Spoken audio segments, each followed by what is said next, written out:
Mother's day पर मैंने 2 सवाल किए थे। पहला था, लंका विजय से लौटते समय श्री राम जब वापस आ रहे थे अयोध्या, तो उनके पास समय कम था अयोध्या पहुंचने में। वो फिर भी हनुमान जी की माता अंजनी से मिलने के लिए रुके और अयोध्या पहुंचकर उन्होंने सबसे पहले माँ केकई के पैर छुए। क्यों? दूसरा प्रश्न था कि द्वापर युग में भी केकई को प्राथमिकता दी गई। श्री कृष्ण ने जब अवतार लिया तो केकई का पुनर्जन्म था, देवकी उनके गर्भ से उन्होंने जन्म लिया और माता कौशल्या के जो पुनर्जन्म था यशोदा के रूप में, उनके साथ 14 वर्ष व्यतीत करके जब उन्होंने वृंदावन त्यागा तो दोबारा पलट कर नहीं देखा 80 वर्षों। ऐसा क्यों? इन सवालों के जो जवाब हैं वो मन के 5 विकारों में छुपे हैं: काम, क्रोध, मद, मोह और लोभ। इन्हीं विकारों में इन दोनों सवालों के जवाब छुपे हुए हैं। क्या कुछ ऐसा गूढ़ रहस्य है इन दोनों घटनाओं में जिनको हम देख नहीं पाए हैं या हमने उन्हें अनदेखा कर दिया? इसके लिए इन सवालों के जवाब देखना बहुत जरूरी है। पहला कि 5 विकार क्या? काम, क्रोध, मद, मोह और लोभ। यहाँ पर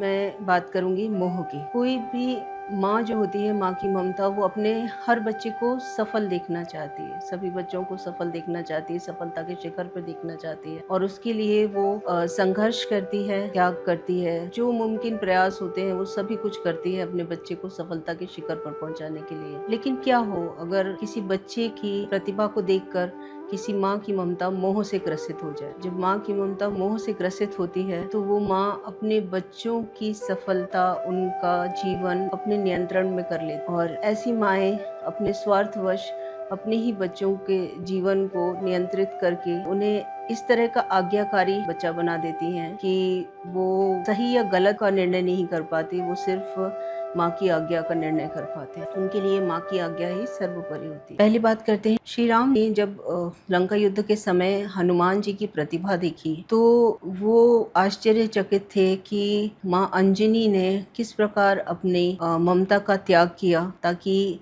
श्री हनुमान जो हैं वो राम काज के लिए और विश्व के उत्थान के लिए काम कर सके। उन्होंने अपनी ममता का त्याग किया था, अपने पुत्र को अपने से स्वयं से दूर कर दिया और राम काज के लिए दे दिया। और इसी प्रकार ये वो माएँ होती हैं जो अपने बच्चों को सही का साथ देने और गलत का विरोध करना सिखाती हैं। वो गलत उनके साथ हो या किसी और के साथ, वो गलत करने वाला व्यक्ति कोई भी कितना भी करीबी क्यों ना हो, स्वयं उनकी माँ ही क्यों ना हो, जैसा कि भरत जी ने किया था केकई का विरोध करके। इसीलिए श्री राम ने कहा, तुम मम प्रिय भरत ही संभाई। तभी राम जी को यह आभास हुआ था कि केकई ने उनको जो वनवास दिया था, अगर वो उन्हें वनवास ना दिला पाती तो श्री राम को ममता और मोह का अंतर कभी समझ ही नहीं आ पाता। यही वजह थी कि द्वापर युग में जब भगवान विष्णु कृष्ण अवतार ले रहे थे तो पुनः केकई का चयन किया गया। केकई के पुनर्जन्म देवकी के गर्भ से श्री कृष्ण ने जन्म लिया और देवकी ने जन्म की रात ही कृष्ण की जान बचाने के लिए उन्हें स्वयं से दूर कर दिया। वो भी तब जब उनके कृष्ण के पहले वो अपने 7 बच्चों को खो चुकी थी।